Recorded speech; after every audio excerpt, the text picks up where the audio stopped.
Hello बच्चों, एमएसटीसीटी के लिए लास्ट 30 डेज रह चुके हैं पीसीएम के बच्चों के लिए। तो आपकी क्या स्ट्रैटेजी होनी चाहिए जानेंगे इस वीडियो के अंदर। मैं बच्चों आप लोगों के साथ 4 स्ट्रैटेजी शेयर करने वाला हूं, इसलिए ध्यान से समझना कि ये 4 स्ट्रैटेजी का क्या इंपॉर्टेंस है। देखो, हर एक टॉपर बच्चा इस स्ट्रैटेजी से ही चल रहा है, जिसकी वजह से उसको एमएसटीसीटी में अपने परसेंटाइल बहुत ज्यादा मिलेंगे। ठीक है, देखो एक महीने के अंदर जो आप करने वाले हो ना बच्चों, इस पे डिपेंड करता है कि आपकी सीईटी के रिजल्ट्स कैसे होंगे। बहुत बच्चे इस समय बहुत रिलैक्स जोन में चल रहे हैं, ठीक है, लेकिन इनको अभी एक्चुअली लास्ट मूवमेंट के अंदर ध्यान खुल तो जाता है, लेकिन आप लोग जो यूटिलाइजेशन है वो शुरुआत से करोगे तो ही आउटपुट मिलेगा, है ना। तो आप लोगों को यहीं से आपकी प्रिपरेशन को स्टार्ट करना होगा।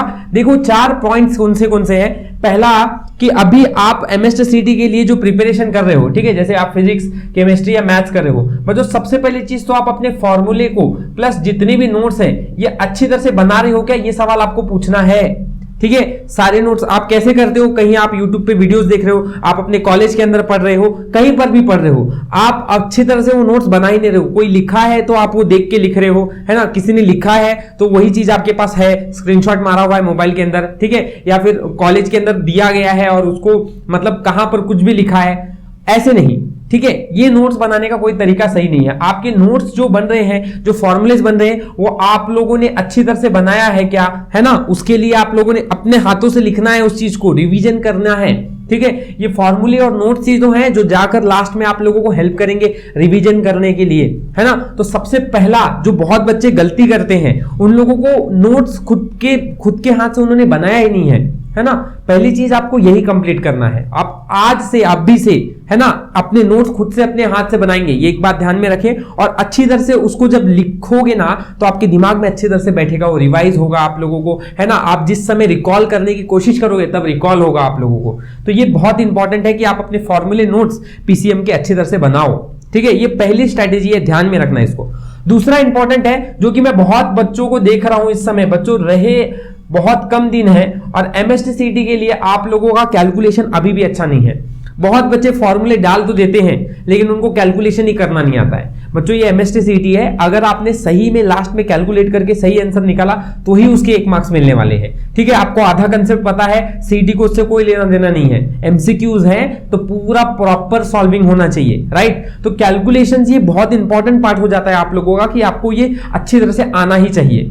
कैसे करेंगे कैलकुलेशन को स्ट्रॉन्ग, तो देखो बच्चों फॉर्मूले तो आपको पता रहते हैं, फॉर्मूले पुट करके आप वैल्यूज को तो पुट कर लेते हो, कैलकुलेशन जब करते हो तब फंसते हो। तो जहां फंस रहे हो, है ना, तो टीचर से पूछो या फिर कॉलेज में ऑब्जर्व करो कि कैसे कैलकुलेशंस करते हैं टीचर्स, है ना, या फिर जैसे भी कोई भी आप यूट्यूब वीडियो देख रहे हो तो कैलकुलेशंस को कैसे किया जा रहा है उसको ऑब्जर्व करो, है ना। जैसे आप कैलकुलेशन जो क्वेश्चन करते किए गए हैं ना उन्हीं की बार बार प्रैक्टिस करो। कैलकुलेशन के लिए जरूरी नहीं कि आप नए नए क्वेश्चंस को देखो, उसके कैलकुलेशंस को सॉल्व करो फिर नहीं आ रहा है, आप बेसिक कंसेप्ट्स को सीख लो ना। कैलकुलेशंस को समझने के लिए किसी अच्छे दोस्त की हेल्प लो और पूछो उसको, बेसिक्स के बारे में पूछ लो तो आपका कैलकुलेशन वो क्लियर कर देगा, है ना। लेकिन आप लोगों को ये करना पड़ेगा, कैलकुलेशंस चाहे फिजिक्स है, चाहे केमिस्ट्री है, चाहे मैथ्स है, इन सबके अंदर आपको कैलकुलेशंस है। फिजिक्स में 43 से 44, है ना, कितने 43 से 44 आपके न्यूमेरिकल्स होते हैं, है ना बच्चों फिजिक्स में। तो आप लोगों इनको नहीं इग्नोर करके नहीं आगे बढ़ सकते, करना ही पड़ेगा। मैथ्स में पूरे न्यूमेरिकल्स हैं, राइट, है ना। केमिस्ट्री में आप कम से कम 12-13 न्यूमेरिकल्स तो आराम से देखोगे। तो आप लोगों को न्यूमेरिकल्स की प्रैक्टिस मतलब कैलकुलेशंस आपको करना आना चाहिए। और ये अगर आप करते हो ना बच्चों, मुझे लगता है ना एमएसटीसीटी में 20 से 25 क्वेश्चंस आप लोगों के बहुत ही आसान होते हैं। एंड कैलकुलेशंस फॉर्मूले को अगर आप पुट करते हो ना तो आपके आंसर्स आ जाते हैं, राइट। ठीक है, तो ये काम आपको करना है। थर्ड जो इंपॉर्टेंट है वो कि क्वेश्चंस किधर से सॉल्व करें, क्वेश्चंस सॉल्विंग ये किधर से करना है। देखो मेरा एक सबसे बेस्ट रिकमेंडेशन होगा, स्टार कर लो, ये सबसे इंपॉर्टेंट रिकमेंडेशन है।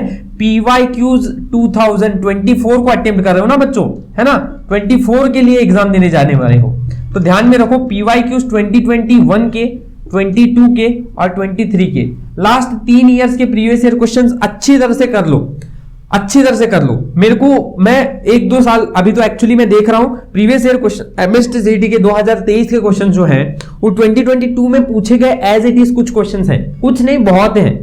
ठीक है, बहुत क्वेश्चन सेम कॉन्सेप्चुअल बेसिस पे पूछा गया है। मतलब अगर आपको 2022 के कॉन्सेप्ट्स आते थे, है ना, उस तरह के सिमिलर कॉन्सेप्ट्स आप लोगों को यहां पूछे, नंबर्स चेंज करके दिया है।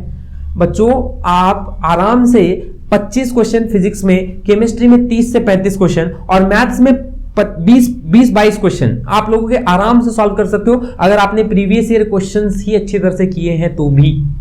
राइट, मेरी बात समझो, आप लोगों को बिल्कुल डिफिकल्टी नहीं आने वाली है। फिजिक्स के कॉन्सेप्ट प्रीवियस ईयर के papers as it is question CET डालती है, एज इट इज। ठीक है, मेरे चैनल्स पर आप कितने तो मैं वीडियोस अपलोड कर रहा हूं जो इंपॉर्टेंट कॉन्सेप्ट्स पे है कि कौन से कॉन्सेप्ट एमएसटीसीटी में बार बार रिपीट हो रहे हैं, बार बार कौन से क्वेश्चन आ चुके हैं एमएसटीसीटी में, उन सबको जरूर देखना। उसका लिंक मैं डिस्क्रिप्शन बॉक्स में आपको प्लेलिस्ट का डाल दूंगा। ठीक है, तो वहां पे आप लोगों को पता चल ही जाएगा। लेकिन ध्यान रखो बच्चों, ये बहुत इंपॉर्टेंट है कि आप प्रीवियस ईयर क्वेश्चन को ही सॉल्व करो, नया कुछ मत करो। उतना भी आप कर लोगे ना तो आपको बहुत अच्छा रिजल्ट मिलेगा आपको। ठीक है, तो ये मेरा एक सबसे इंपॉर्टेंट सजेशन रहेगा कि focus on previous year questions as much as possible. And चौथा, जो कि सबको ही मैं बताता हूं कि रिवीजन इज द ओनली की, ये सक्सेस का सबसे ज्यादा इंपॉर्टेंट है ना, इंपॉर्टेंट रास्ता है।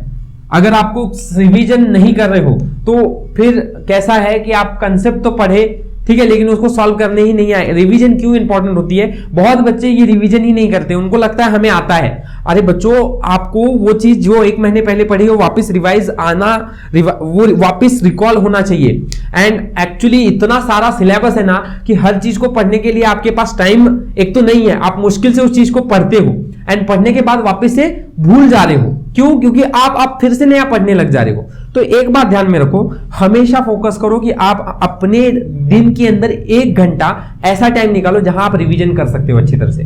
अगर आपकी वो रिवीजन अच्छी तरह से हो गई ना बच्चों, तो आप लोगों को आपका गेम ही चेंज हो जाएगा। ये गेम चेंजिंग स्ट्रेटेजी है। रिवीजन करना मतलब सबसे यूनिक चीज करना। बहुत बच्चे जो है रिवीजन ही नहीं करते हैं। लास्ट मोमेंट के अंदर मैं कितने बच्चों को सुनता हूं, सर हमारा रिवीजन नहीं हुआ है ना, मॉक टेस्ट नहीं दिया है सर, है ना, नहीं तो हमारी एमएसटीसीटी की परसेंटाइल बहुत अच्छी बन गई रहती। बच्चों करो रिवीजन, ठीक है, ये बहुत बड़ी स्ट्रैटेजी है। इन तीनों स्ट्रैटेजी से बढ़कर कोई स्ट्रैटेजी है तो रिवीजन। जो भी पढ़ा है उसको बार बार रिवाइज करो, बार बार रिवाइज करो। रोज 1 घंटा बैठना है, एक टाइम निकालना है, उसमें आपको रिवीजन ही करना है। नया क्या भी पढ़ा है उस चीज को रिवाइज करो, है ना। जो चीज पहले पढ़ी हुई है वो याद आ रही है कि नहीं, उसको रिवाइज करो। इसलिए फॉर्मूला शीट्स और नोट बना के रखने का आपने, जिससे आप जब भी रिक्वायर्ड है 5 से 10 मिनट लगता है रिवीजन करने को, अगर ये आपके पास अच्छी तरह से होगा तो। राइट, ठीक है। तो आई होप सो ये स्ट्रैटेजी आपको समझ में आई होगी, अच्छा लगा होगा। इस स्ट्रैटेजी को जरूर इंप्लीमेंट करें और हमेशा अगले 1 महीने तक आप लोग इसको फॉलो करो। डेफिनेटली आपके रिजल्ट्स बदलेंगे बच्चों। बहुत अच्छी परसेंटाइल आपके एमएसटीसीटी के अंदर आने वाली है।